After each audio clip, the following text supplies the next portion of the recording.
So, you know two cool things? Space and going really fast. Hopefully those two go hand in hand, since to get to space you have to go pretty fast. Normally we do this with rockets, which are cool, don't get me wrong, but they're super big and you need to give them fuel and hope they don't blow up, and it's pretty complicated.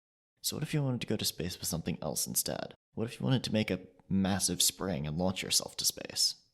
First, it's probably best to establish what an orbit is. Essentially, to be in orbit is to be moving so fast around the Earth that instead of falling normally, you fall at the same rate as the Earth is curving away from you. If you're trying to get into orbit, you usually have to go up and then accelerate sideways really hard until you reach the necessary speed. This is where we encounter the first problem with using a spring. All of the acceleration happens on the ground. No matter how hard we launch ourselves, our orbit will always come back to the ground. Once you stop accelerating, your orbit is fixed. So we can only launch ourselves most of the way to orbit. We would need something to accelerate the last little bit once we're in space. We're going to be shooting for a very low orbit, 100 kilometers, just where the atmosphere is usually considered to end. In order to get that high, you'd need to be moving about 1.4 kilometers per second straight up. Keep in mind that we're ignoring air resistance for this scenario, since if we took air resistance into account it would be completely impossible, more so than it already is.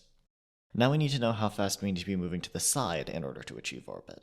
This number turns out to be about 8 kilometers per second, but remember, we're going to be shooting just shy of this, so we're going to aim for 7 kilometers per second. Putting these two together gives us a necessary velocity of about 8 kilometers per second at a launch angle of about 17 degrees up from the horizon. So now we know what we're shooting for, but what does that translate to in terms of springs? The amount of energy a spring can store depends on its spring constant, how stiff it is, and how far it's stretched.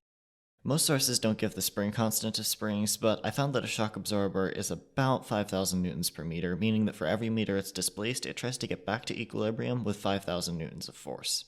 Using this as our spring constant, if we tried to launch a 1 kilogram satellite, we'd only need to pull the spring back about 100 meters, which is not actually as bad as I had expected. Unfortunately, to launch a human at that speed, which would certainly be fatal anyway, we'd need about a kilometer of displacement with the shock absorber. In order to do it in the same 100-meter displacement, we'd need about 120 times the spring strength. Regardless, this is a moot point since we're ignoring air resistance and the physical limitations of the spring, namely the fact that it would snap or deform too much.